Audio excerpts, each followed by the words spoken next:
En esta oportunidad vamos a discutir, a ver una serie de experiencias presentadas en el año pasado en la ciudad de Chachapoyas, en la región Amazonas, en el CEPIA 15, resultado de la colaboración de este seminario con el Instituto de Investigación de la Amazonía Peruana y en colaboración con la Universidad Nacional Rodríguez de Mendoza.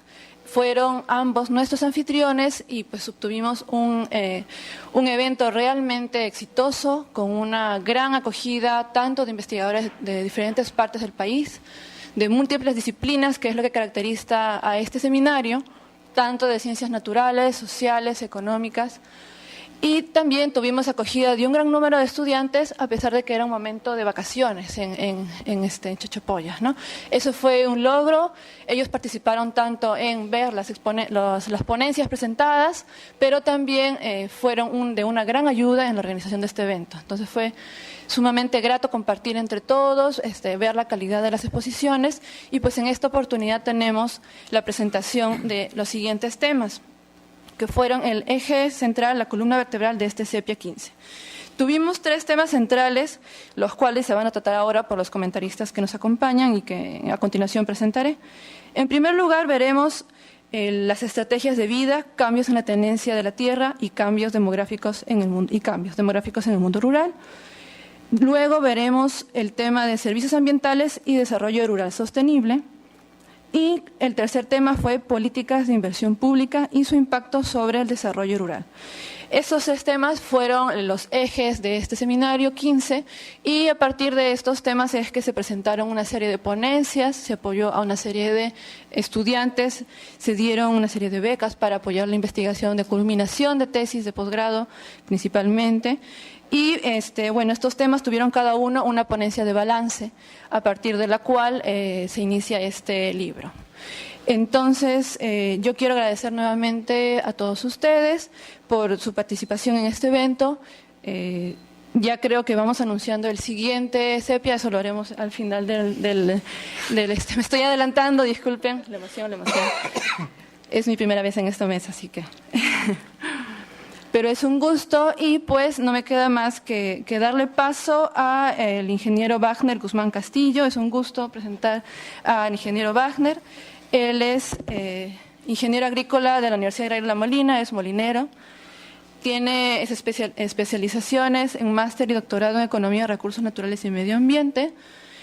Ha sido gerente del Instituto de Investigaciones de la Amazonía Peruana. En el momento que se dio el CEPIA en Chachapoyas fue anfitrión nuestro. Y es docente de la Facultad de Ingeniería Ambiental de la Universidad Nacional Toribio Rodríguez de Mendoza en Amazonas, donde también dicta cátedra en la Escuela de Posgrado. Entonces, le damos la bienvenida al ingeniero Wagner Guzmán, representante de Chachapoyas y nuestro anfitrión del CEPIA 15. Muchas gracias. Muchas gracias. No suelo utilizar papel para hablar, pero lo voy a hacer porque para mí es un momento muy especial. Muy buenas noches, estimados todos, amigos, invitados, dignas autoridades y público en general. Agradezco en primer lugar y profundamente a los directivos de CEPIA por darme unos minutos para decir algunas palabras. Como siempre suelo decir, siempre todo nace y parte con algo de historia. El año 2011, ya con varios años a cuesta de vivir y radicar en la bella Chachapoyas, Amazonas, comencé a promover la idea dentro de los directivos de IAP, el Instituto de Investigaciones de la Amazonía Peruana, institución en la que he trabajado hasta diciembre de 2013 y durante casi 13 años, en apoyar la realización de CEPIA 15 en la ciudad de Chachapoyas. Dicho deseo lo transmití al señor rector de la Universidad Nacional Toribio Rodríguez de Mendoza, el doctor Vicente Castañeda, quien aceptó también dicho anhelo, y con cartas de ambas instituciones, es decir, del IAP y de la Universidad Nacional Toribio Rodríguez de Mendoza, en reunión de directivos de CEPIA en mi amada y querida Piura, propuse la candidatura de Chachapoyas para realizar el CEPIA 15, lo cual fue aceptado, y así mi sueño brevemente narrado empezó a hacerse realidad. Debo agradecer a mi muy estimado Gerardo Damonte, expresidente de CEPIA, por ser un cómplice hasta ahora anónimo de tan anhelado sueño y de haberme dado algunos tips para dicho logro. Lo que vendría posteriormente fue un reto muy grande, tal como en un momento me lo expresó mi estimada y aquí a mi lado Roxana Barrantes. Después de la reunión que acabo de mencionar en Piura, lo que vino fue efectivamente un trabajo arduo y conjunto en el que como gerente del IAP Amazonas dediqué mucho tiempo y dedicación para lograr que Sepia 15 Chachapoyas no solamente estuviese a la altura de las expectativas de otros eventos, sino que todos los asistentes se sintieran cómodos y contentos durante los días de permanencia en Chachapoyas.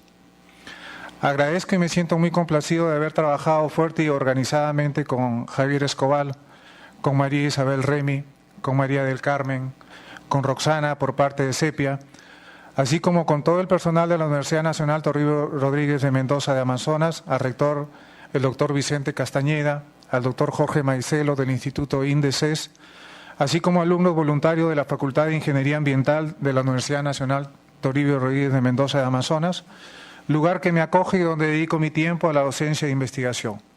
Al final, creo que el reto lo cumplimos, pues cuando nos unimos realmente y apostamos por un mismo objetivo, no hay posibilidad de que las cosas salgan mal. Para terminar, y a modo personal, quiero que me permitan dedicar unos segundos a mi familia, a quienes inmerecidamente siempre le robamos parte del tiempo que ellos requieren y necesitan. Gracias a mis amados hijos aquí presentes, a María, a José y a Giovanni, que me dio el gusto de ganar el Google Science Fair hace unas semanas. Felicitaciones, Giovanni.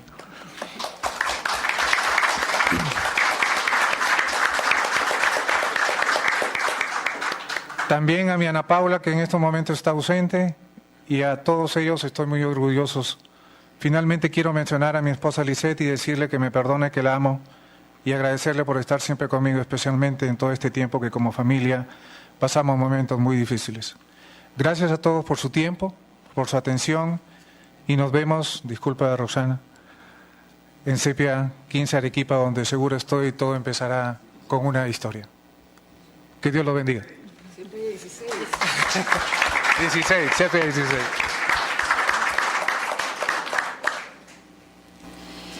Continuando con nuestro programa, tenemos con nosotros a Héctor Maleta para comentar el siguiente, el primer tema de esta noche presentado en el libro 15 del Sepia 15. El tema que comentará es estrategias de vida, cambios en la tenencia de la tierra y cambios demográficos en el mundo rural. Héctor Maleta es licenciado en Sociología por la Universidad Católica de Buenos Aires y doctor en Ciencias Sociales de la Universidad de Buenos Aires. Ha trabajado de consultor de la FAO, del BID, en diferentes organismos internacionales. Actualmente es profesor investigador visitante del Centro de Investigaciones de la Universidad del Pacífico y también sigue siendo miembro del Consejo Académico y asesor metodológico de la Universidad Católica de Argentina. Sin más, le damos paso, por favor, a los comentarios de Héctor Maleta. Estoy muy contento de que me haya tocado comentar esta parte del libro porque realmente tiene una serie de trabajos que me han interesado muchísimo. Quiero hacer primero referirme a los trabajos, hacer algunos comentarios sobre algunos puntos que me merecen, me suscitaron alguna inquietud, algún comentario. Esto incluye, por un lado, una ponencia de balance de Alex Diez, que es realmente erudita, enjundiosa y hace una revisión muy exhaustiva de la literatura reciente de investigaciones, tanto en el Perú como en América Latina, y algunos elementos de carácter teórico, sobre los temas que acaba de mencionar Fabiola, y que hacen al eje de este tema, que están centrados más bien en las estrategias de vida. Los otros elementos, los cambios en la tenencia de la tierra, los cambios demográficos, son más bien elementos condicionantes o resultados de estas estrategias de vida en la visión que expone Alex. Y luego hay una serie de estudios empíricos que son vinculados a casos concretos, a realidades locales, y que tocan los temas de esta primera parte del Sepia. Hay dos trabajos sobre demografía, mujer y educación, que son de Patricia Ames, sobre todo mujeres rurales jóvenes, y Jorge Agüero, sobre la relación econométrica entre la fertilidad de las mujeres o la infertilidad y el acceso a activos, la relación entre ambas cosas. La tenencia de la tierra y la comunidad campesina está tocada básicamente en dos trabajos, de los cuales creo que para mí fueron los más interesantes y novedosos en cuanto al contenido, quiero decir, no que los otros no lo fueran, pero digamos, estos tenían algunos elementos que yo no esperaba encontrar y que para mí, que es medio analfabeto en esto últimamente, me resultaron muy interesantes, que son un trabajo de Rafael Barrio sobre una comunidad de Cusco y de Vera Lucía Ríos sobre una comunidad de Ayacucho. Y por último, un trabajo de Dafne Lastra acerca de estrategias de vida o estrategias familiares y estrategias de producción de productores cafetaleros. Todos ellos sumamente interesantes. Primero voy a tratar de comentar los trabajos empíricos, que más brevemente, no puedo referirme a todos porque son como 5, cada uno tiene su problemática. Voy a hacer algunas menciones de los principales, los que a mí más me llamaron. Me parece que todos ellos son sumamente interesantes. El de Patricia Ames sobre la importancia del cambio de prioridades en las familias acerca de la educación y la inserción laboral de las mujeres jóvenes, que ahora, a diferencia de lo que pasaba antes, tienen como aliadas a sus madres, que insisten en su educación y en su inserción laboral y en la demora del matrimonio y de la procreación, de tal manera que esto tiene una consecuencia demográfica muy grande. La relación que encuentra Jorge Agüero sobre que a menor número de hijos hay mayor acceso a activos y establece el orden causal de estas variables, porque el menor número de hijos está operacionalizado como un shock externo por eventos de infertilidad y por lo tanto siempre es la causa, no es el efecto del acceso a activos en este análisis, o por lo menos eso es la pretensión metodológica, digamos. Y en el tema y el caso de Dafne Lastra, que estudia cualitativamente una serie de familias en Junín que son productores cafetaleros de diferente tipo y sus diferentes estrategias. Todos ellos muy interesantes y muy ricos en análisis, pero quiero referirme más que nada a los otros dos, así aprovechamos el tiempo, que es poco. En primer lugar, el trabajo de Rafael Barrio de Mendoza, que se refiere al proceso de transformación de una comunidad en Cusco que ha decidido municipalizarse. Prácticamente la comunidad ya ha dejado prácticamente de ser comunidad en una primera instancia como municipio de centro poblado y actualmente están pensando en distritalizarse. Prácticamente la estructura secular, diríamos, de la comunidad campesina está en un proceso prácticamente de transformación o de disolución como comunidad y una transformación en una mecánica institucional propia de un municipio, donde las asambleas comunales son reemplazadas por un consejo municipal, digamos, con ediles, etcétera.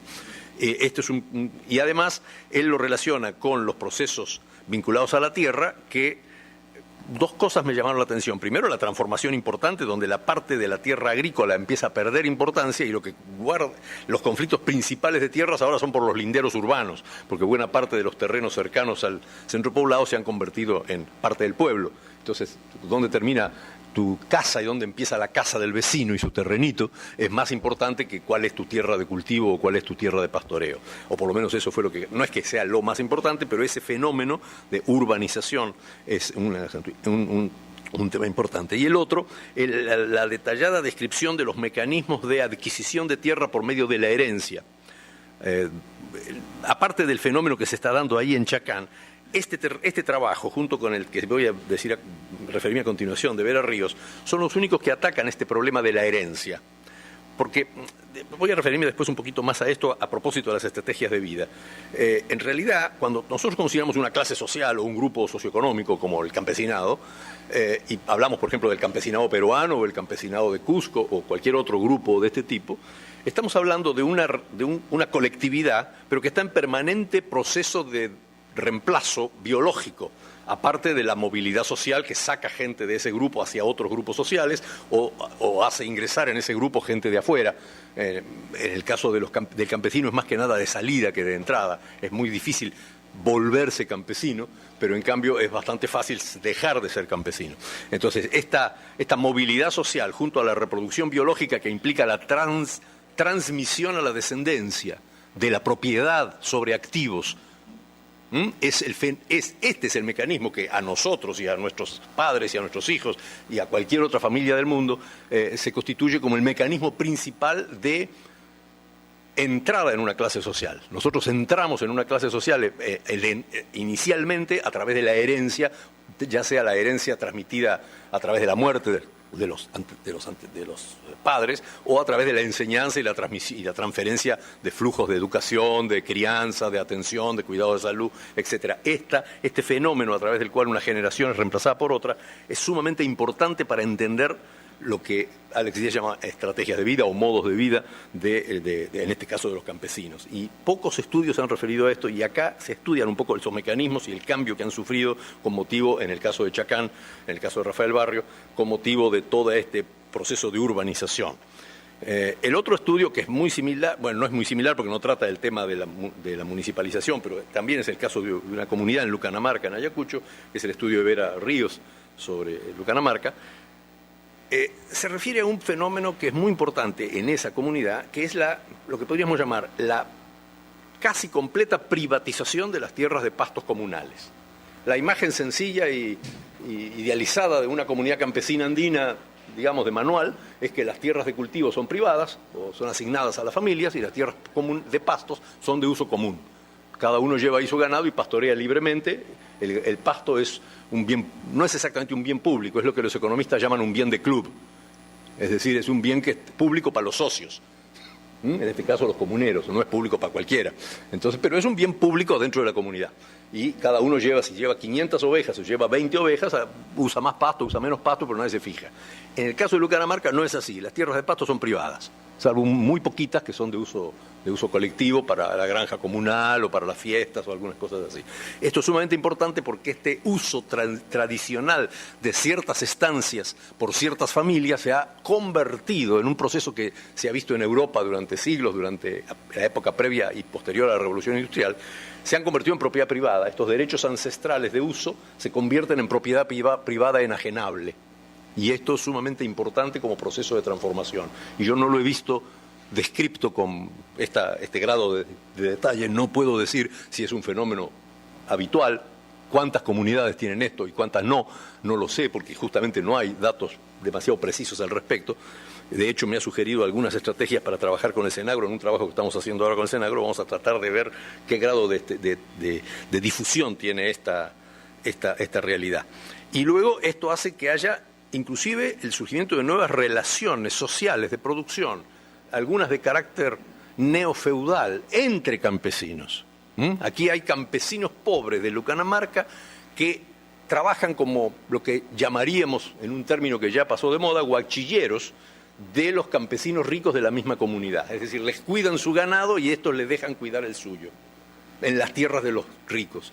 El pobre no tiene tierras de pastoreo, tiene solamente sus tierritas de cultivo, que son más que nada igualitarias, y, digamos, para los pocos animales que tiene, trabaja para un campesino que tenga estancias de pastoreo grandes y que necesita que le cuiden el ganado, y a cambio de eso le puede llegar a pagar un sueldo, y además le permite cuidar su propio ganado guacho.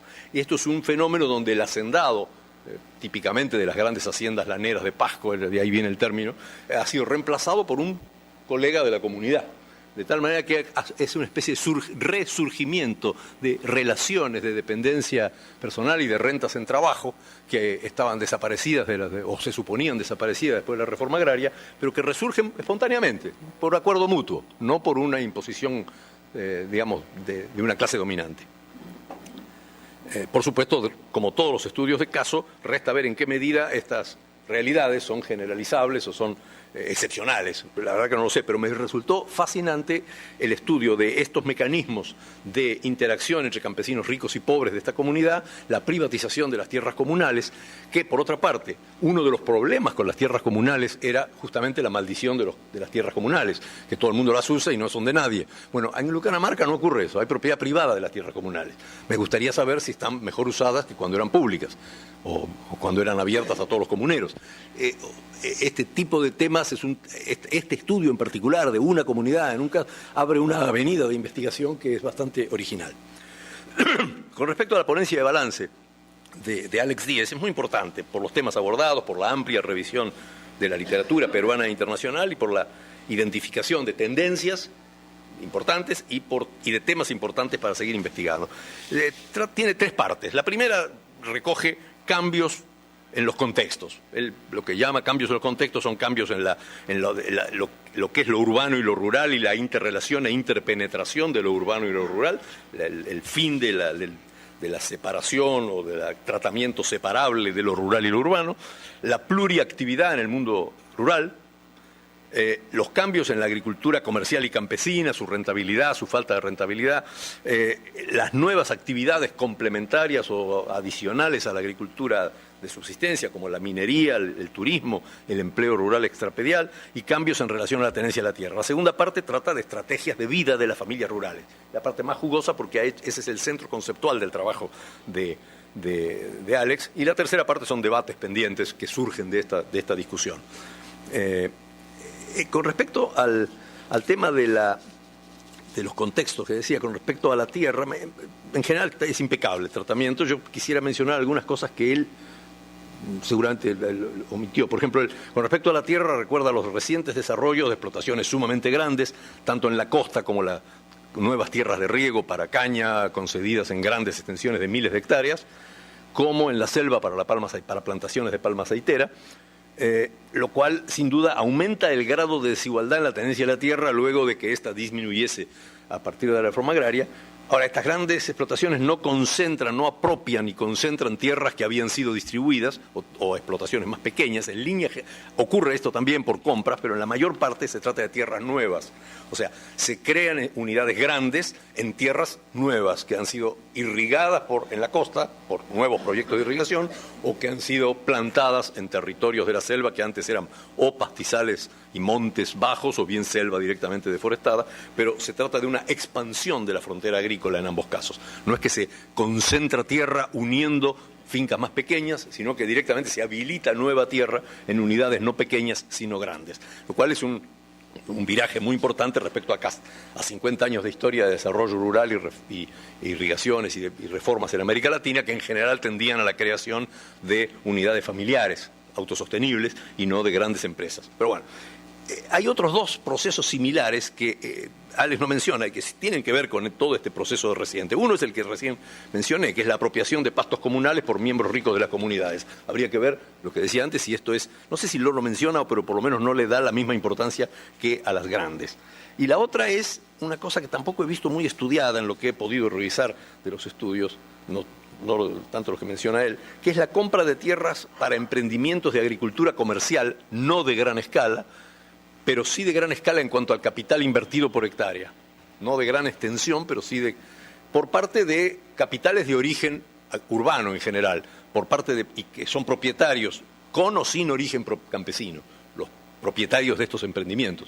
Yo personalmente conozco varios de los cuales me han hablado, algunos exóticos, digamos, para la historia de la agricultura peruana, por ejemplo, varios pilotos de líneas aéreas internacionales que deciden comprar tierras en la selva de la ceja de selva para poner plantaciones de pecanas y otra serie de cultivos de algunos de larga maduración como inversión productiva para cosas así, o invernáculos para la producción de flores de corte en Junín, o cosas de ese tipo que no son emprendimientos campesinos que emergen. Alex se refiere a los campesinos emergentes. Estos no son campesinos emergentes. Estos son capitales de origen urbano que se invierten en el agro. Hay fincas esparragueras pequeñas y medianas que también requieren mucho capital y que también son o frutales o uvas de mesa o flores de corte que necesitan una inversión de capital que es generalmente aportada desde sectores extra agrícolas y que involucra por el grado de calificación requerida y el talento empresarial. Involucra también población que no es de origen campesino en muchos casos. Esto es un área en la cual me gustan los cultivos gourmet, etcétera, ¿no? Es difícil de estudiar. Por ejemplo, el Senagro recoge información sobre un montón de infraestructuras agrícolas, galpones de esquila, etcétera. Pero, por ejemplo, no mide si hay o no hay invernáculos. Un ejemplo. Entonces, como no se sabe de estos invernáculos, tampoco se puede saber dónde están, cuántos son, cuánta gente tienen, ¿no? También he descubierto en el Senagro que hay una gran cantidad de criaderos de conejos y cuyes en mediana y gran escala, muy poco estudiados. El censo se limita a registrar que existen esa cantidad de cuyes, pero no hay mucha información sobre cómo los crían, con qué infraestructura, con qué destino, etcétera. Entonces, es un nuevo tipo de productor que está apareciendo en otros países de América Latina también. No son ni los campesinos ni los grandes terratenientes, son pequeños y medianos agricultores comerciales de origen no campesino, llamémosle así, que son importantes. Con respecto a las estrategias familiares, ya no sé si me queda mucho tiempo. ¿cuánto? 4, mi Dios. Y ahora es la parte importante, así que estamos fregados. El concepto de estrategias familiares, yo tengo varios comentarios. Uno sobre el concepto mismo, otro sobre una discusión sobre si las estrategias o medios de vida de los hogares son proyectos subjetivos o son trayectorias observables objetivamente, que lo cita mucho Alex. Luego, los problemas que hay para la base empírica para la aplicación de estos conceptos, a partir de los datos de encuestas o censos. Y por último, el esquema conceptual de base para esto, que muchas veces parte de un esquema que no reconoce las presiones selectivas de destrucción creativa, diríamos en las palabras de Schumpeter, que ejerce el entorno económico, social y ecológico sobre los proyectos y estrategias de los individuos. O sea, las estrategias están muy bien, ahí puede haber una pluralidad de sujetos que tengan diferentes estrategias, pero esas estrategias no van a realizarse automáticamente, van a chocar con las estrategias de los demás, con un entorno cambiante desde el punto de vista económico y con una realidad ecológica y con una realidad social que puede hacer que las mejores estrategias resulten ser aquellas que ni siquiera esperábamos que triunfaran, y las que parecían mejores fracasen rotundamente. Tanto estrategias de las familias como estrategias de los programas y políticas públicas. Con respecto al concepto de estrategias, en realidad proviene el concepto, tal como lo formula Alex Díez, está enraizado en el llamado marco de referencia de los medios de vida sustentables, los livelihoods, que, bueno, yo he estado involucrado con ellos en múltiples países a lo largo de los últimos como 20 años, así que puedo ir viendo cómo, de hecho, está en este momento, desde los años 2007, yo diría, en adelante, los principales impulsores de la aplicación de este esquema en los programas de desarrollo, que son básicamente la cooperación británica, y ahí desde donde empezó, y algunos organismos internacionales como la FAO y el FIDA, han empezado a abandonarlo, básicamente por la dificultad en cuantificar los esquemas y usarlos para la evaluación de impacto de los proyectos de desarrollo y para la determinación de cuantitativa, diríamos, de los tipos de livelihoods y sus características. Me salté un par de otras observaciones sobre el esquema, pero diría que en líneas generales también son esquemas digamos, en su origen se veía a los medios de vida de los hogares, llamadas estrategias predominantes, no se las veía como estrategias a lo largo del tiempo, sino como realidades fotográficas de los resultados de esas estrategias. O sea, cuando yo encontraba una unidad económica que estaba dedicada a ciertas actividades, yo decretaba que esa era la estrategia de esa unidad. Ahora, esa estrategia podría no ser una estrategia en el sentido de un proyecto subjetivo, una aspiración o una proyección, una intención, sino simplemente el resultado de una serie de accidentes que lo fueron llevando, como nos lleva muchas veces a nosotros la vida, a hacer cosas que no hubiéramos pensado que íbamos a realizar cuando empezamos esa línea de actividad. Y el estudio de las estrategias más dinámicamente, que bueno, comenzó con un trabajo de Alain de Jambry hace como 15 años sobre las trayectorias, que ya son una visión objetiva de qué trayectorias siguen las familias, no necesariamente qué estrategia tenían, sino qué efectivamente les pasó. Pero que Jambry las pone más que nada como estrategias para defenderse y para salir de la pobreza, que no es exactamente lo mismo que las estrategias que efectivamente llevan los productores. Una cosita que quería mencionar, y con eso termino, aunque me dejo varias cosas en el tintero, es el tema de la discrepancia entre el concepto, digamos, las exigencias de datos de un concepto como ese y la realidad de las bases de datos que usamos en los censos y encuestas, que se refieren a hogares censales. Un hogar censal normalmente es una unidad familiar residencial que vive dentro de una vivienda y que está compuesta normalmente por jefe de hogar, esposa, hijos y algún pariente.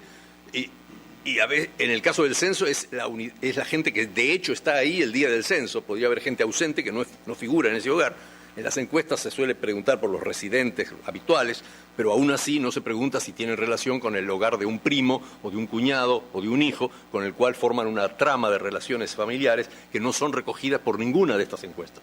No existen datos al respecto sobre constelaciones familiares de cooperación pueden ser socios, pueden ser clientes uno del otro, puede haber relaciones donde uno produce y el otro comercializa, puede haber ecos en las ciudades, inclusive la doble residencia a la cual se hace referencia mucho Alex, sobre gente que tiene casa en un lugar y casa en otro lugar, casa en la ciudad y casa en el campo, por ejemplo, o en dos zonas rurales, tampoco son capturadas por las encuestas. Cada una de esas casas, el censo puede o no encontrar a alguien en ella y en ese caso lo censa como un hogar diferente. No hay identificación. Este hogar de la familia García es el mismo, él es el hijo de aquel otro agricultor que está en otro distrito, en otra provincia. Eso no existe en ningún lugar. Y no hay metodologías fácilmente accesibles para el estudio de esas constelaciones. Y lo mismo para las trayectorias intergeneracionales, lo que yo mencioné antes de la herencia, de las transmisiones de riqueza de una generación a la otra, y la reproducción de las condiciones de existencia de la generación anterior en la generación siguiente, cosa que pocas veces se estudia y donde además muchas veces revela que las estrategias que se siguieron no dieron el resultado esperado. Nosotros vemos las estrategias de la gente que se quedó, pero de repente son mucho más los que se han ido. Yo hice hace un par de años para RIMISP un estudio sobre este tema donde hice una pequeña aproximación a nivel latinoamericano tomando una serie de censos de distintos países. La idea era la siguiente: ¿cuántos campesinos de subsistencia había en América Latina hacia 1950? Bueno, había aproximadamente 90 millones. Algunos subordinados a las haciendas, otros independientes. ¿Cuántos son ahora los sobrevivientes y descendientes de aquella población? Son unos 330 millones, aproximadamente. Estos 330 millones, de ellos, solo el 20 o 22% son campesinos de subsistencia. Solamente el 2% han pasado como máximo, estoy haciendo hipótesis de máxima, que no ha habido otros que han llegado a ese estatus, son campesinos pequeños productores comerciales. O sea, y después hay como 60 y pico % que están en actividades urbanas, como 10% que está en otras actividades rurales, y hay un 2 o 4% que están en el extranjero.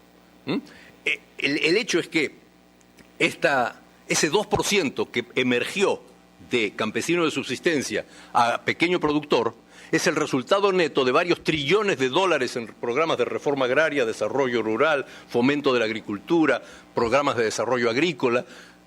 Debe ser de los puestos de trabajo más caros del mundo. ¿Sí? Posiblemente si le hubieran dado los dólares en forma equitativa a todos ellos, estarían ahora viviendo en la Quinta Avenida de Nueva York. Es decir, ese tipo de cosas muestra como una estrategia. La reforma agraria aspiraba a crear unidades familiares, y lo mismo pasa con otros esfuerzos de desarrollo rural. Casi todos los proyectos del FIDA, por ejemplo, van hacia el desarrollo agrícola. Tienen un éxito absolutamente minoritario. El grueso de la gente busca otras salidas, algunas voluntariamente, otras por imperio de los acontecimientos. Entonces, me interesaría ver cómo elaboramos mejor esta concepción de las estrategias familiares para reflejar todas estas dimensiones que Alex las menciona, todas ellas, la parte subjetiva y objetiva, la parte de transmisión de propiedad, etcétera, pero hay que darle un mayor redondeo, digamos, y desarrollar los instrumentos empíricos que permitan analizarlo con datos representativos. Hasta ahora no existen estos datos en las bases de datos disponibles, seguramente no existen, y ni siquiera cuando se diseñan estudios sobre ese tema tampoco se contempla normalmente ese tipo de dimensiones. Bueno, eso es todo. Gracias. No, por favor.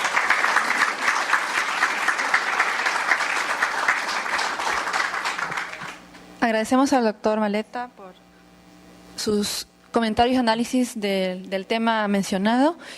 Ahora invitamos al señor ministro Manuel Pulgar Vidal, por favor, a la mesa. Manuel Pulgar Vidal, bueno, qué decir, señor ministro del Ambiente desde el año 2011, abogado especializado en Derecho Ambiental de la Universidad Católica.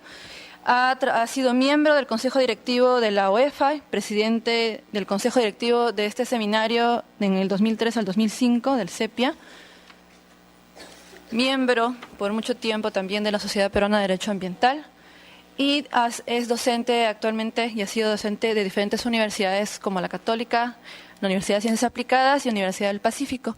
En esta oportunidad nos acompaña para hacer unos comentarios y análisis del tema 2, que se trata sobre servicios ambientales y desarrollo rural sostenible. Bienvenido. Gracias.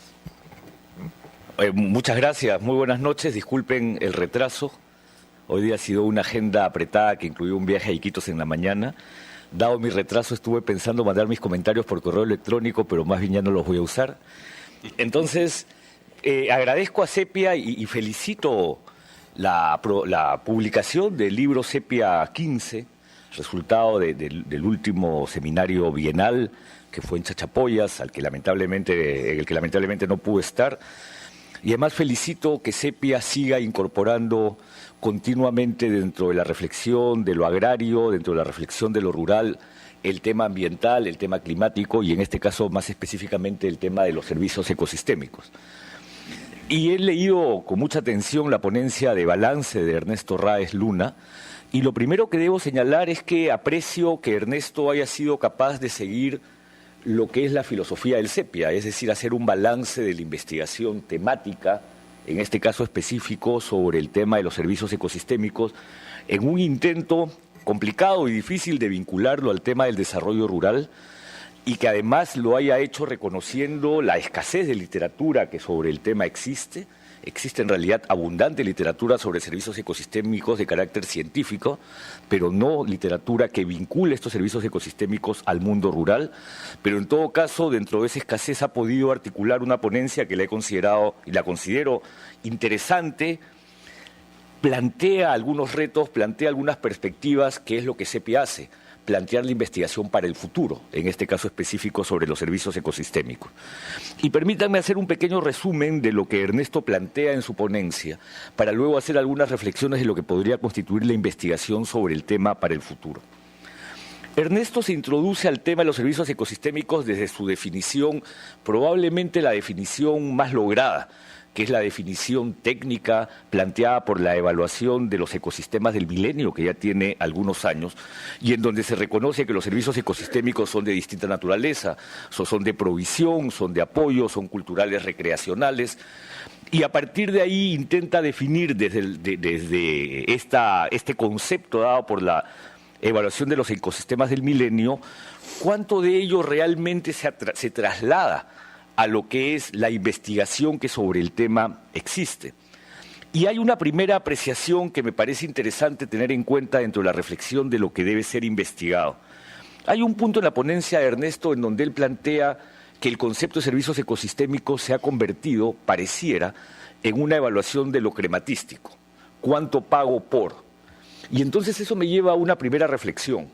¿Son los servicios ecosistémicos, en todas sus formas, un concepto técnico, es un concepto económico o es un concepto jurídico? Y creo, porque Ernesto a lo largo del desarrollo de su ponencia plantea cómo la economía ingresa al planteamiento de lo que son servicios ecosistémicos e intenta definirlos a partir de lo que es valor de uso, como valor de uso directo y valor de uso indirecto. Sin embargo, encuentra una fuerte limitación cuando se trata de valores de no uso, porque esos valores están cargados de subjetividad. Y entonces él plantea que esta aproximación de la economía al concepto de servicios ecosistémicos genera una insuficiencia porque resulta muy complejo, por no decir imposible, llegar a una definición de valor total. Y creo que ahí hay un primer concepto que tiene que ver con cuánto la economía ha traído el concepto de valor de servicios ecosistémicos al debate, a la discusión y a la literatura. Y esto de inmediato me llevó a pensar en toda esta iniciativa que se hizo hace algún tiempo, con apoyo de la Fundación MacArthur, sobre el tema de los trade-off entre conservación y desarrollo, en donde entra siempre una valoración económica, pero dentro de todo siempre hay una valoración subjetiva que es muy difícil de apreciar. Y esto lleva a una primera reflexión de cuánto, cuando se toma una decisión alrededor del tema de los servicios ecosistémicos, hay un valor de subjetividad, un valor de no uso que no es posible apreciar, que no es posible cuantificar y que no es posible, en todo caso, compensar. Y entonces creo que ahí hay un nivel de reflexión muy importante que Ernesto lo lleva luego a la reflexión sobre si hay realmente una apreciación o una valoración de los servicios ecosistémicos en el mundo rural. Y lo que él plantea es que este mundo rural de hoy, que está muy pegado a un concepto de modernidad, tiene en muchos casos prácticas que resultan muy similares a la vida urbana y que en consecuencia resulta muy complejo poder determinar qué tanto podemos distinguir de una valoración de los servicios ecosistémicos en el mundo rural de lo que es la valoración en el mundo urbano. Y entonces que aquellos intentos, que son pocos, Sepia los ha hecho, de poder llegar a reflexionar sobre valoración de servicios ecosistémicos en el mundo rural resultan insuficientes. Entra atrevidamente, y me parece bien, a lo que es este concepto del noble salvaje ecológico, ¿no? Esta idea de que en el mundo de las poblaciones indígenas sí hay una real valoración de los servicios ecosistémicos y que la relación del hombre amazónico fundamentalmente siempre se ha hecho en función a esta valoración, pero él considera que eso constituye un lugar común y que en realidad falta evaluar las distintas características de este mundo comunal amazónico frente a lo que es esta real valoración de los servicios ecosistémicos. Es decir, volvemos a un tema de la subjetividad. ¿Qué tanto existe en el proceso de toma de decisiones o en la aproximación al manejo de los recursos naturales una valoración real que nos lleva a un manejo adecuado de los recursos naturales en función a los servicios ecosistémicos que estos proveen? Creo que ahí hay un tema que da para profundizar aún más y que creo que es una buena aproximación que hace Ernesto Ráez a este tema. Y había dicho que el tema de los servicios ecosistémicos tiene una aproximación técnica, la evaluación de los ecosistemas del milenio creo que provee una buena evaluación técnica, tiene una aproximación económica muy fuertemente influenciada por la discusión internacional, el debate climático, la utilización de herramientas como Red+, la utilización del tema de pago por servicios ambientales o servicios ecosistémicos para cuencas, entre otros, pero con esa limitación en relación al tema de valor total, y hay a su vez una aproximación jurídica que no necesariamente se condice con el concepto desde lo económico. En el Perú recientemente se ha aprobado una ley de retribución por servicios ecosistémicos que plantea una reflexión jurídica sobre la cual Ernesto no entra, no tenía por qué entrar, pero que considero que es importante tener en consideración. Ernesto en una parte de la ponencia plantea que los recursos naturales son una expresión de servicios ecosistémicos, pero a su vez que hay una clarísima separación entre servicios ecosistémicos y diversidad biológica.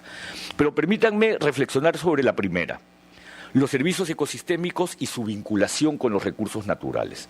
Porque cuando pensamos en recursos naturales, de inmediato la definición es fundamentalmente económica, donde conceptos como escasez, donde conceptos como utilidad, donde conceptos como necesidad están en la base de la definición de lo que luego se refleja en lo jurídico.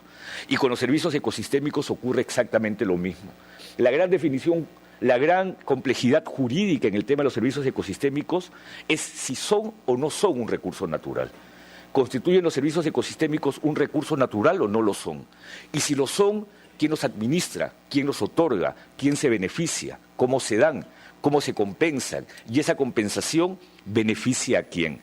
Pero a su vez hay una cuestión que está muy vinculada a cuánto un recurso natural como el bosque, como la cuenca, como el suelo, que brinda o presta servicios ecosistémicos, puede de inmediato vincularse al aprovechamiento y la utilización de los servicios ecosistémicos que están presentes en el mismo. Ese es un debate que jurídicamente no tiene solución. Se plantean un conjunto de ficciones tratando de acomodar dos conceptos que, si bien es cierto, se cruzan entre sí, tienen a su vez sus propias particularidades, sus propios elementos distintivos, y esto es lo que genera que las regulaciones entren en tantos problemas de esta naturaleza. Yo quiero contar una anécdota que siempre me pareció interesante. Alguna vez yo fui jurado en un grado de un muchacho que planteó en su tesis el tema de RED, este pago o este mecanismo de bonos de carbono que existe sobre el bosque. Y un abogado, que era el otro jurado, planteó el concepto de servicios ecosistémicos con una simpleza y el tema de su pago y retribución con una forma tan básica que generó un rápido entendimiento entre los que estaban en ese momento en la sala de grado. Y se refirió al Club El Golf. Y lo que señaló es: si un vecino de la avenida Miro Quesada viese que el Club El Golf quiere cortar sus árboles, la pregunta que le hizo al joven que aplicaba, que postulaba al grado, era si los vecinos tenían algún derecho a oponerse a que el Club El Golf corte los árboles. Y claro, la respuesta jurídica de inmediato es: no tiene ningún derecho porque el Club El Golf es un club privado. Pero de inmediato la pregunta es: ¿cuánto la gente que está en Miro Quesada se beneficia de lo que es este paisaje, esta vista, este servicio de este bosque, entre comillas, un bosque urbano, un parque, pero realmente no paga un centavo por y en realidad por este beneficio, por este servicio. Y los únicos que lucran con este servicio son las inmobiliarias, que probablemente cobran 3 veces más por un inmueble en Miró Quesada que lo que podrían cobrar en Orrantia, que está a la espalda, o en Basadre, que está a la espalda. Y eso es justamente lo que nos lleva a esta percepción de quién son, quién tiene derecho, cómo se paga y a quién beneficia.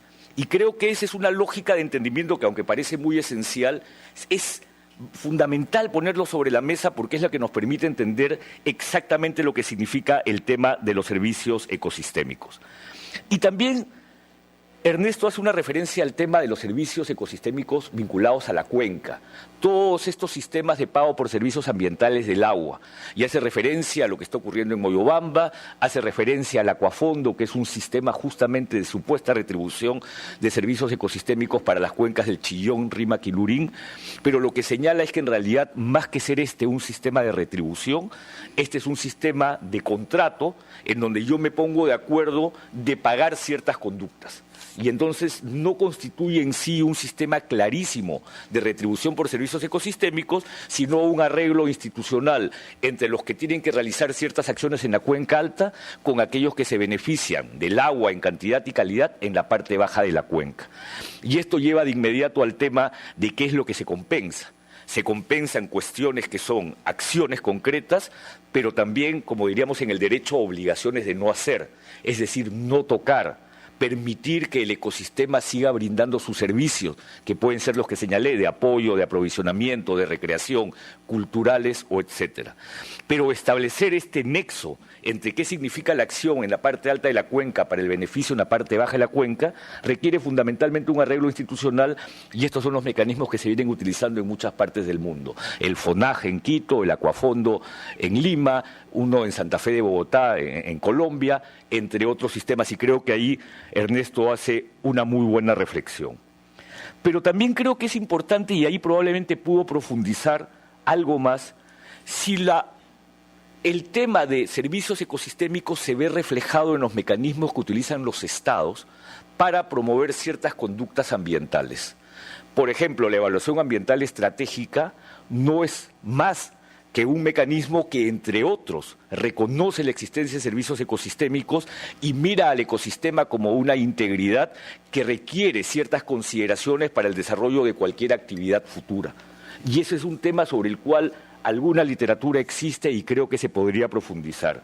Sistemas como el ordenamiento territorial tienen a su vez una lógica ecosistémica y tienen a su vez una mirada desde los niveles de provisión de estos servicios que el ecosistema puede brindar.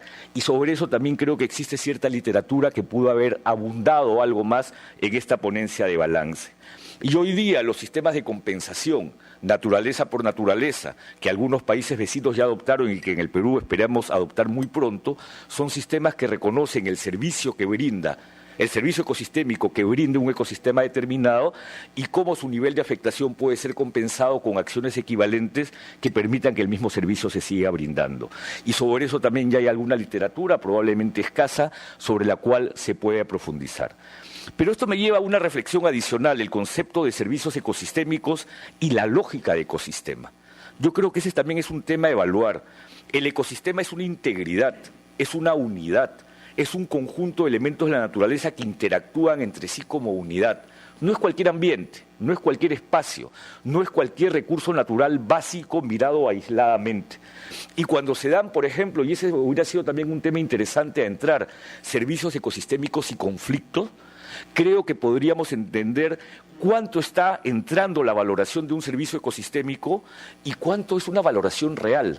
Y voy a traer un tema que siempre sonará polémico y no quiero generar polémica en esta mesa. ¿Los bofedales de conga son una lógica ecosistémica o no? ¿O es un recurso natural aislado y es un recurso natural individualizado? Creo que ese es un análisis interesante. No estoy diciendo que se deba hacer o no se deba hacer. Estoy trayendo un tema a la mesa de cómo se generan, o las lagunas en sí. ¿Es un sistema o un ecosistema de lagunas? ¿No es un ecosistema de lagunas? ¿Hay una interacción o no? ¿Cuánto del servicio ecosistémico se puede estar perdiendo? ¿Cuánto del servicio ecosistémico se puede recuperar o se puede compensar? Es un análisis que desde el conflicto nos podría llevar a profundizar en algunas de estas materias. Creo también que pudo haberse profundizado, y con esto no critico el texto, me parece que está muy bien encaminado, mucho al debate climático. ¿Cuánto el debate climático le está dando una nueva mirada al concepto de servicios ecosistémicos? Y acá permítanme señalar algunas ideas. Cuando pensamos en el tema cambio climático, cuando pensamos en el umbral de los 2 grados, que es lo que no debe incrementarse la temperatura, cómo eso, cuando se lleva a un presupuesto de carbono, nos genera una dinámica de compensación o retribución por servicios ecosistémicos que está condicionada justamente a aquello en lo que el mundo se quiere poner de acuerdo. Y cuánto en esta decisión, cuando lo traemos a inventario peruano sobre emisiones de gases de efecto invernadero, 40% por deforestación y o cambio de uso del suelo. ¿Cuánto de eso puede estar generando que se excluyan algunos otros conceptos que son parte del servicio ecosistémico que presta el bosque? O cuando pensamos en red y cuando pensamos en los mercados de red, ¿cuánto estos mercados lo único que están generando es una mirada limitada de lo que es el servicio ecosistémico del bosque, sin considerar otras variables que pueden estar vinculadas a las variables culturales, diversidad biológica y otros elementos que están presentes siempre en el ecosistema? Creo que ahí sí es necesario profundizar y creo que sí hay muchos elementos importantes donde se puede ir en la investigación en relación a servicios ecosistémicos. Y miren ustedes en esta discusión sobre red, hay 2 elementos centrales para que los mercados de carbono sean exitosos. El que se llama valor de referencia. ¿Qué cosa es el valor de referencia? ¿Cómo estás? ¿Y a qué quieres apuntar? ¿Cuánto carbono tienes fijado y cuánto carbono quieres seguir reteniendo? Y eso necesita investigación. Ustedes han leído probablemente el lunes pasado en El Comercio, el lunes último creo en El Comercio, gran noticia, el Perú tiene 7.000 millones de toneladas de carbono en la selva. Y esto a $6 la tonelada significan 42.000 millones de dólares de potencial. Ese es el único potencial del bosque, ese es el único servicio ecosistémico, esa es la única mirada que le vamos a dar al bosque, o hay algunos otros elementos a considerar. Y no solamente está la cuestión vinculada al bosque como stock, sino también todo aquello que tiene que ver con monitoreo, reporte y verificación. ¿Cómo lo voy a registrar? ¿Cómo lo voy a monitorear? ¿Cómo lo voy a verificar? Lo que nos va a llevar a que condicionemos un poco la lógica de los servicios ecosistémicos a una lógica de mercado, a una lógica de $6, $10 la tonelada, cuánto hay, cuánto depositas, cuánto retienes y cómo te comportas. Creo que también ahí la literatura va a profundizar cada vez más en el condicionamiento del debate global con la forma como se está tratando el tema de los servicios ecosistémicos. Y también en relación al tema de los servicios, sí, yo estoy terminando en unos minutos más, de los servicios ecosistémicos, Ernesto entra a un tema que es bien interesante y en el cual Roxana ha tenido mucha participación y por ahí lo veo a Manuel también. Toda esta lógica de la disposición a pagar, ¿no? La disposición a pagar, la valoración de un área protegida en función a la valoración a pagar y cómo esta lógica económica puede a su vez estar generando limitaciones en los servicios ecosistémicos que un área protegida presta. Pero a su vez aquí hay un tema fundamental. Los sistemas actuales que buscan compensar servicios ecosistémicos eliminan aquellas zonas que están protegidas y se orientan fundamentalmente a las zonas que están amenazadas. Y entonces se generan un conjunto de confusiones, porque justamente lo que están tratando es de compensar un valor de una actividad foránea al bosque, a la cuenca, frente a lo que es el real valor del servicio ecosistémico que tiene el mismo. Yasuní. ¿Qué cosa era Yasuní? ¿Era una iniciativa realmente orientada a compensar servicios ecosistémicos? No. Era una iniciativa orientada a decirle al mundo, acá tengo tantos miles de millones de dólares en petróleo, dame por lo menos la mitad. Y creo que generó una lógica de emoción en el mundo, pero a su vez una lógica muy equivocada de lo que era este mecanismo, que no tenía nada que ver con el servicio ecosistémico del bosque. Estaba queriendo en ese momento Ecuador captar un monto de dinero que le permitiese compensar el dinero que no le iba a ingresar por la actividad petrolera. Entonces, ahí es donde vuelvo, y con esto concluyo, a decir que esta lógica técnica, jurídica, económica, más el debate global, nos genera un conjunto de miradas distintas sobre los servicios ecosistémicos que no nos permite ni verlos integralmente, ni afinar las estrategias para tomar decisiones cuando uno realiza una actividad económica, doméstica, humana determinada. Me parece que Ernesto termina haciendo una reflexión en algún momento de su ponencia, no estoy muy seguro, donde él plantea cuánto las culturas prehispánicas valoraban los servicios ecosistémicos, cuánto por eso construyeron andenes, cuánto por eso se instalaron en las partes altas y dejaron los valles, cuánto por eso permitieron que la provisión de agua se haga bajo ciertas características, lo que lleva de inmediato a esta lógica de el servicio ecosistémico es algo que se presta en función a una valoración que está escrita, que la economía nos ha planteado, que el debate nos ha condicionado, que la ley te está poniendo como condición, o es algo que ha tenido otros elementos de valoración que parece hemos perdido. Creo que ahí hay un elemento también interesante y que está muy vinculado a las experiencias que las otras ponencias hacen sobre ello. Es un tema complejo, espero que haya animado un poco el debate y a seguir trabajando sobre este tema. Siempre ha sido un tema complejo el de servicios ecosistémicos, pero creo y felicito a Ernesto y felicito a Sepia que hayan traído este elemento al debate de lo agrario, de lo rural, del desarrollo, porque es fundamental seguir discutiendo sobre lo mismo. El mundo espero que esté a punto o cerca a tomar un acuerdo climático global que implique que estos mercados se dinamicen. Pero la lógica del mercado no nos debe llevar a dejar de mirar la integridad de lo que significa un servicio de un ecosistema determinado en su integridad y seguir explorando en esta lógica de trade-off la manera como hay una valoración del mismo y cómo el mismo puede ser protegido, retribuido o compensado. Si pensamos solo en los mercados, probablemente vamos a fallar.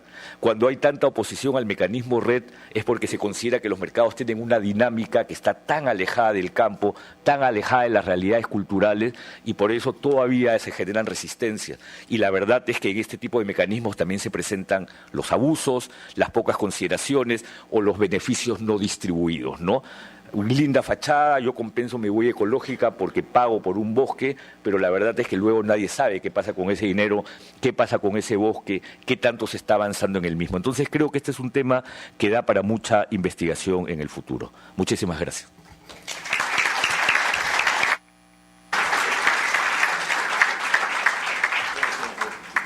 Le agradecemos al ministro Manuel Purgar Vidal por su brillante contextualización del tema, el debate, la polémica sobre los servicios ecosistémicos. Muchas gracias y vamos a pasar a la siguiente presentación. Sepia se mantiene y tiene impulso en la medida que podemos encontrar intereses comunes, encontrar amistad y ganas de trabajar y discutir y también en la posibilidad de renovarnos, ¿no? De poder atraer todavía jóvenes interesados en el medio rural y acá es súper bueno que Fabiola Parra esté tanto en el Consejo Directivo y moderando esta mesa esta noche. El pedido que me hicieron, yo lo acepté con gusto y es uno de esos, uno dice, el 14, ya, ok. Entonces, después es que uno entra en cuenta de todo el resto de actividades a las que le ha dicho que sí para alrededor de esta fecha, ¿no? Entonces, yo corro el riesgo de no hacer justicia al tema de políticas de inversión pública y su impacto en el desarrollo rural, pero vamos a ver y espero que no haya, que nadie se resienta. Este es un tema que en el Sepia necesitaba un trabajo específico. Y fue súper bueno que el Consejo Directivo acogiera el pedido de los diversos socios que demandaron ese tema.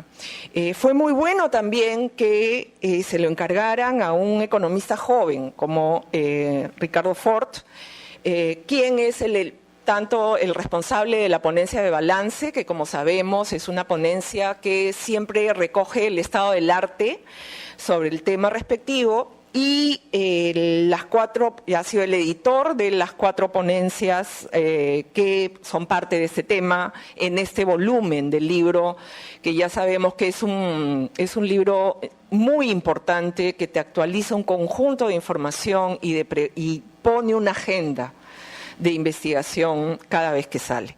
Las ponencias son 2 ponencias de economía. Y cuando yo las miraba decía, quizá esto podría haber entrado en una de estas revistas arbitradas, porque los 2 papers, los 2 trabajos tienen una súper buena calidad. La otra ponencia es una ponencia en el mejor espíritu de Sepia, multidisciplinaria, la ponencia precisamente liderada por Wagner, que tiene, en tanto disciplinaria, entonces tiene otras pretensiones y otros objetivos. Y hay otra ponencia de un antropólogo, y quizá es porque, más allá de lo neat, es la palabra en inglés. ¿Cómo es la traducción de neat? No en preciso, no en estricto, sino las 2 ponencias de economía son así prolijas. Esa es la palabra que usan los argentinos mucho. Prolijo. Perdón. Son muy prolijas, tendrían que ser.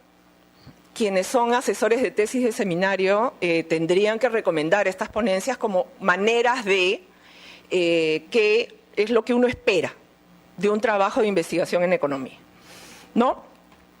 Y en esa medida, siendo economista, son muy interesantes, muy entretenidas, se leen así, pero ya, pues son economías, son parámetros, hay que buscar el número de asteriscos para ver el nivel de significancia de los parámetros, cómo se han mezclado las bases de datos, cuál es la unidad de observación, etc., etc., etc.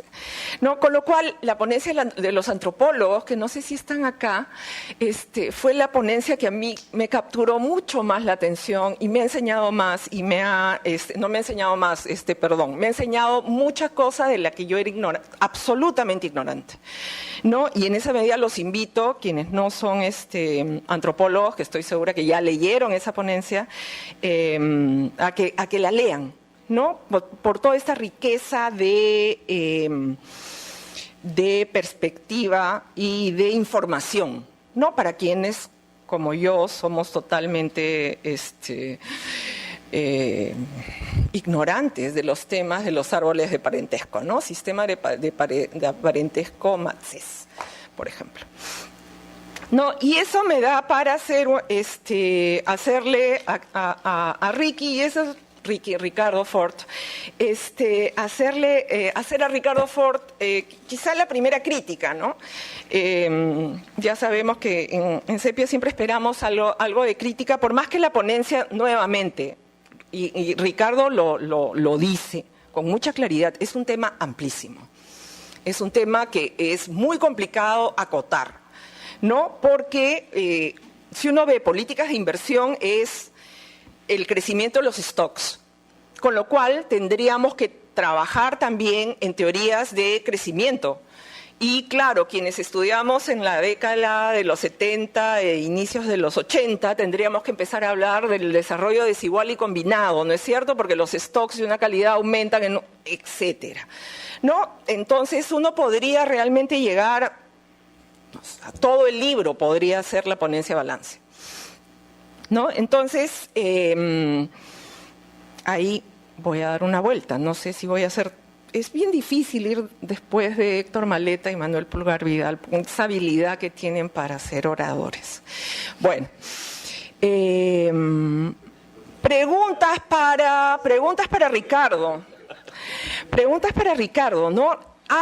En la ponencia balance hay una concepción de desarrollo, ¿no? La concepción de desarrollo que tenemos los economistas, ¿no? Tenemos que tener crecimiento económico y claro, hay indicadores de ingresos y hay otros indicadores, marcadores de desarrollo de bienestar. Y me parece, quizá lo leí demasiado rápido, que no hay ni siquiera una nota a pie diciendo estoy asumiendo esta concepción y esta es una concepción de varias.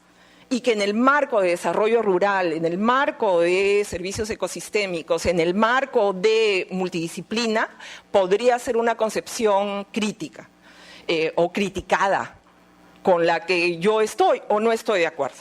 No, ese es un tema que creo que en el mismo espíritu de Manuel de alentar la discusión podría ser un tema que en algún punto otros sepianos toman. Yo estoy acá chequeando la hora porque tengo una habilidad para excederme. El otro tema que me pareció bien interesante de Ricardo es que él dice, este tema es amplísimo y yo lo acoto a dos, ¿no? Los temas de infraestructura, si no recuerdo mal, y los temas de articulación con programas de desarrollo productivo. Lo pone con mucha claridad. Y lo tenía que hacer, ¿no? Para la presente ponencia concentraremos los esfuerzos en el balance de las políticas de inversión en infraestructura básica, a excepción de riego, y en las inversiones en programas de apoyo directo al productor rural, que son un componente importante de los programas de fomento a actividades rurales. Esos son los dos temas, lo dice con mucha claridad, reconociendo la amplitud. La justificación no fue suficiente, ¿no? Quizá ahí, conversando con Ricardo, nos cuente un poco más que en realidad esos son los temas que le interesan a él como agenda de investigación. Y quizá también valió la pena que comparta eso en una justificación. El otro tema que también surge de esta posible crítica, en todo caso, cómo podemos enriquecer este trabajo de Ricardo, es en cada uno de estos temas él trata de dar una idea del marco institucional alrededor de políticas de infraestructura y las políticas de apoyo de fomento directo. Pero nos deja con el sabor de cuál fue la economía política de las políticas de desarrollo rural. Porque claro, cuando uno ve el título del tema, es políticas de inversión pública, y ahí tiene que haber una discusión de cuál es este mapa de actores que te explica las intervenciones con recursos públicos que se orientaron a lo rural, y claro, una segunda parte es el impacto, ¿no? Entonces uno podría... Ahora, ciertamente, si uno quiere acotar la ponencia, tenías que dejarlo indicado, pero nuevamente... tema para los siguientes sepias o invitación específica a tratar cuál fue esta economía política en los diferentes sectores, ¿no? Y ahí es bien interesante y uno no puede evitar referirse al propio trabajo. En algún punto en el pasado hice un trabajo sobre toda esta constitución de fondos, y mucha de la política de inversión pública en infraestructura básica se da a través de fondos.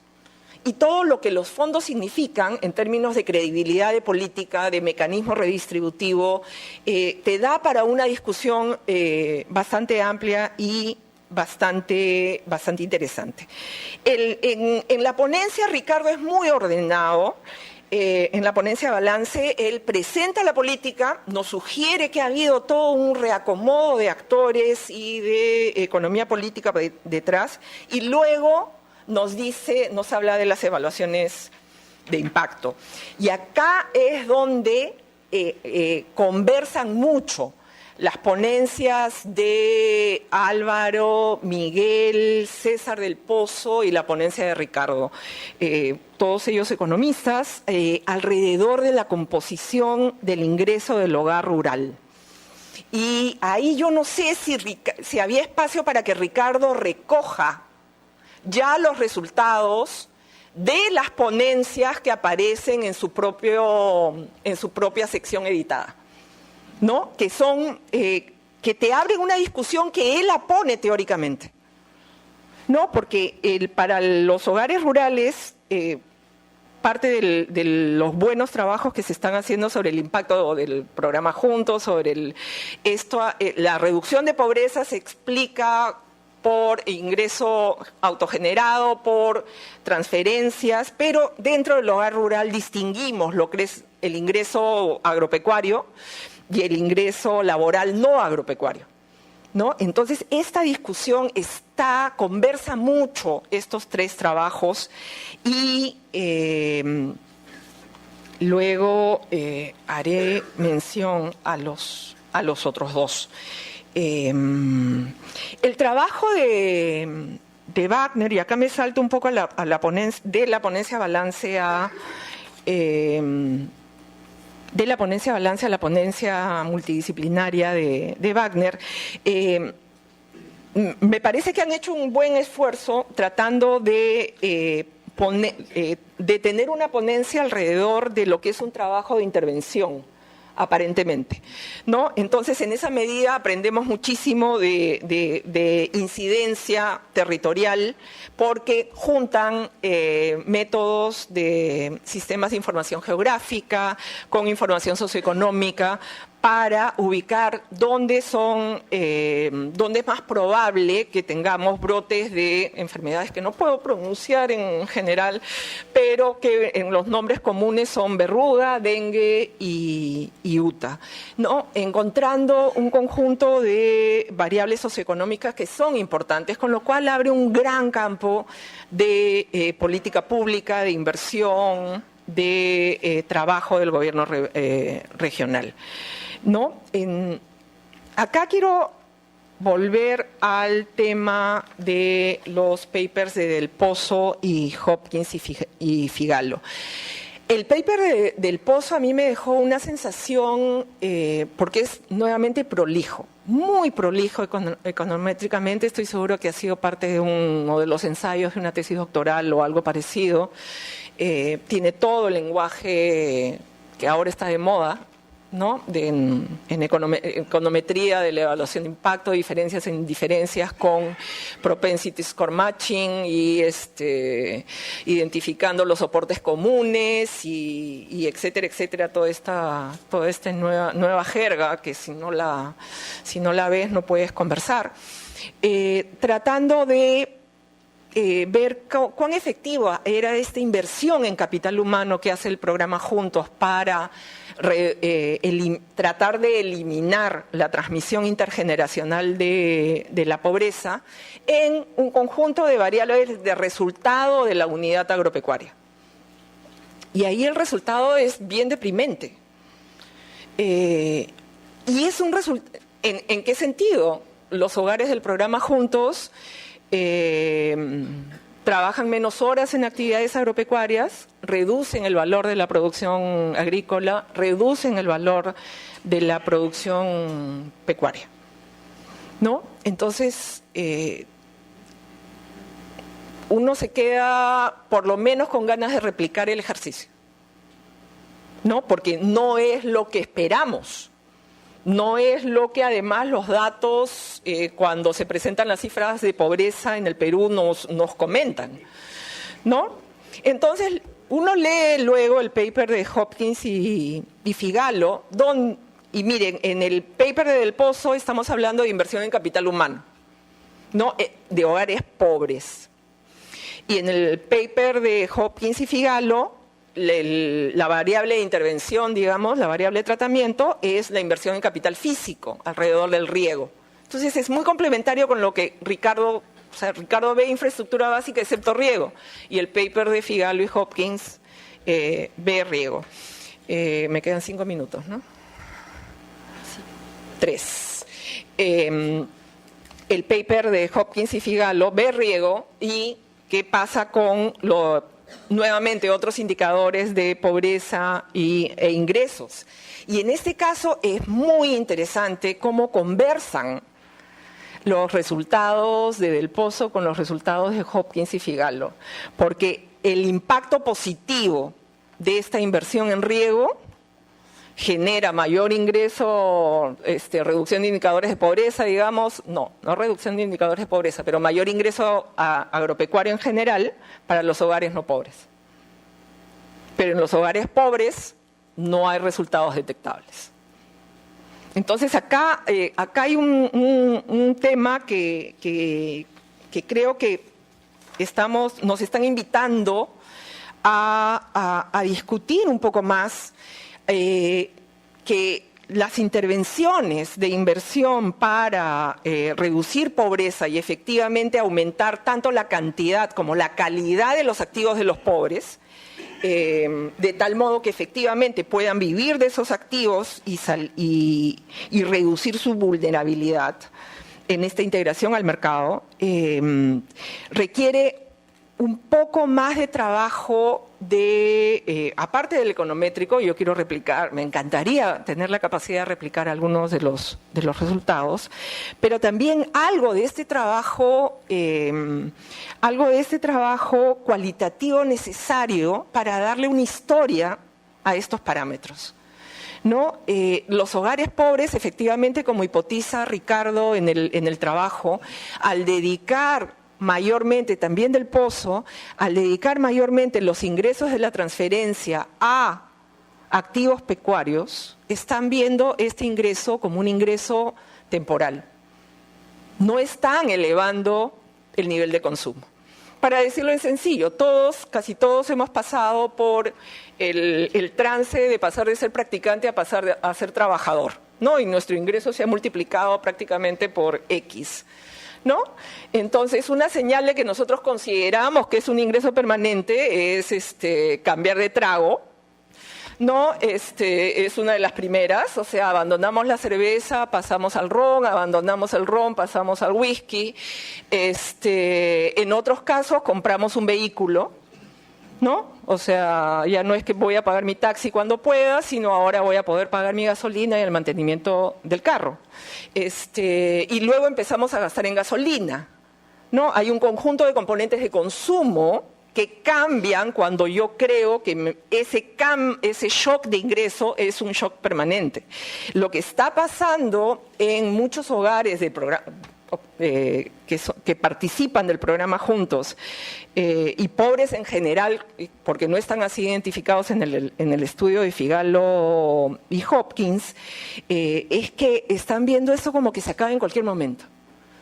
Y la sensación de vulnerabilidad probablemente no está cambiando. Estoy acá lanzando hipótesis y en realidad lo que estoy diciendo es necesitamos más trabajo cualitativo que nos ayude a dar mucho más contenido a estas estimaciones muy prolijas de todos estos parámetros con este manejo impresionante de bases de datos. Y en esa nota les doy las gracias.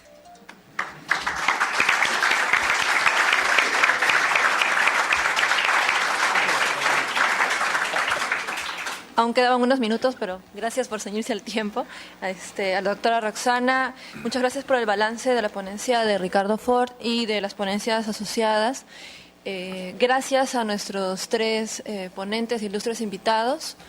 Y ahora pasaríamos a las palabras finales de nuestro presidente del Seminario Permanente de Investigación Agraria, Alejandro Díez, para dar paso a lo que viene el siguiente año. Alejandro. Muchas gracias a todos y todas por su presencia. O sea, no sé ustedes, pero yo he estado encantado con esta mesa, ha estado muy entretenida, muy interesante, muy estimulante. Abre montones de pistas, ideas, conceptos, temas de debate. Espero que les guste. Además, el libro, en mi opinión, ha salido bonito. Es una cosa que estimula a que se compre, se lea, se guarde, etcétera. Entonces, antes de invitarles a pensar en el CEPIA siguiente, quisiera, vamos a ver, decir un par de palabras sobre el CEPIA 15 que, digamos, de alguna manera cerramos hoy, ¿no?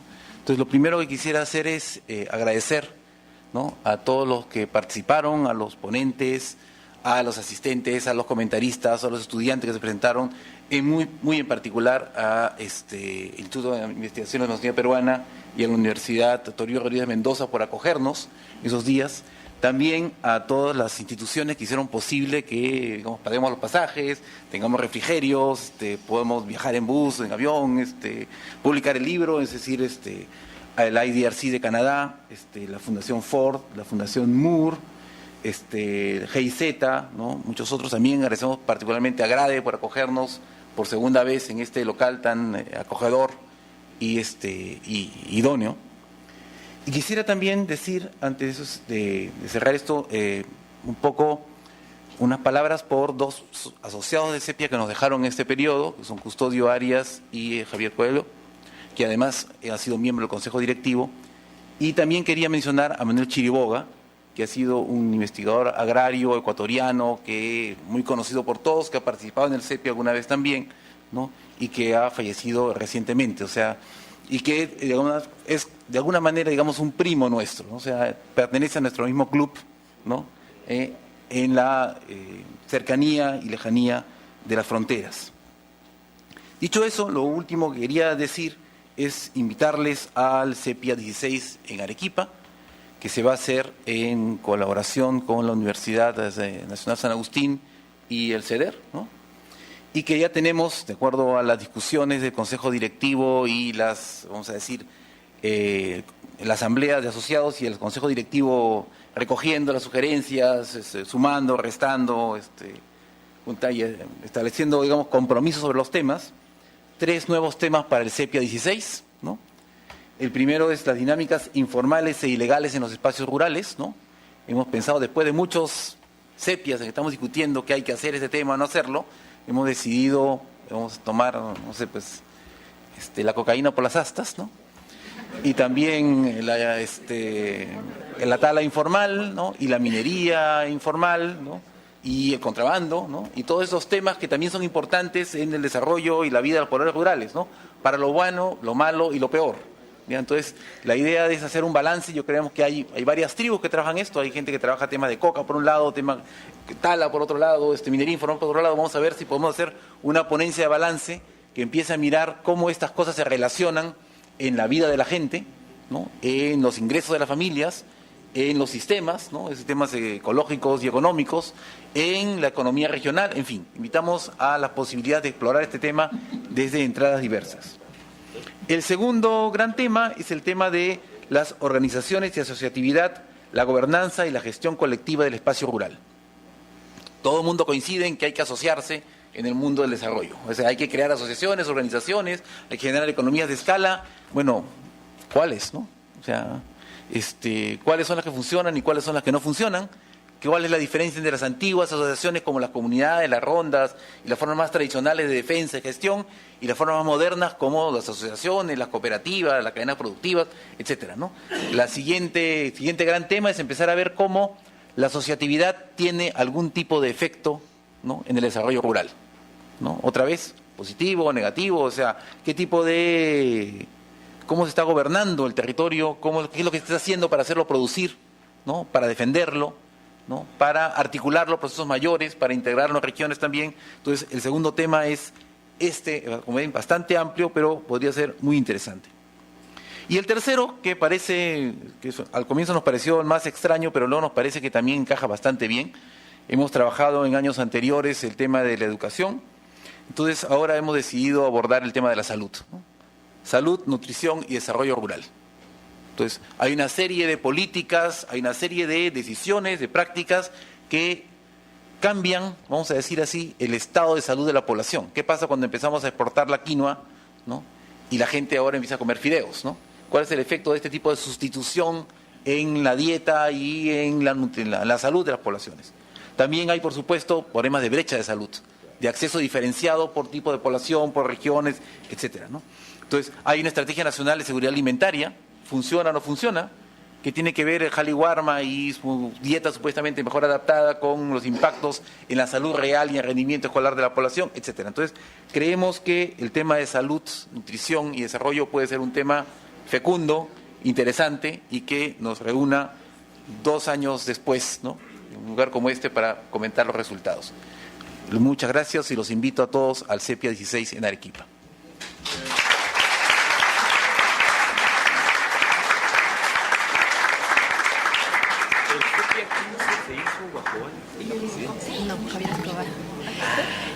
Bueno, ya, muchas gracias, Alejandro, muchas gracias a todos nuestros invitados. ¿Qué tal mesa? La verdad, ha sido un gusto para mí estar acompañándolos aquí. Ahora, bueno, ya para el pre-Sepia 16, vámonos a hacer un brindis con todos los amigos, con todos los colegas, y nuevamente muchas gracias por el espacio y gracias a todos. Buenas noches.